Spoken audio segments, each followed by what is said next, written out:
सोनुष पप्पा हा बोल. मी 50 रुपये कधी देणार लवकर सांगा. कोणते 50 रुपये? अहो मी तुमच्या खिशातून चोरले होते आणि तुम्हाला उसनेच दिले का 90 प्यायला? आठवलं कधी? का? नाही आठवलं मला नाही आठवलं. नाही मी कोणाकडून उसने पैसे घेतले मला आठवतच नाही.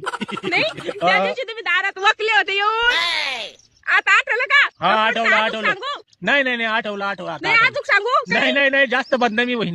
नाही ना? मग सांगा पटकन कधी देणार मी पैसे?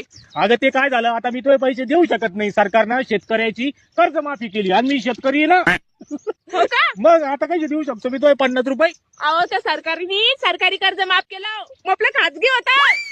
खाजगी होता? हा नाही ना तरी मी शेतकरी आहे ना. माफ झालं ते आता. तुम्ही देणार नाही मग आपले पैसे?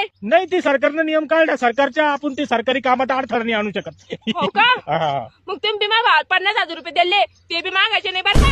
तो बी तर शेतकरीच आहे. त्याचं माफ झाला असं कर्ज. नाही ते मी घेणार आहे भाऊ.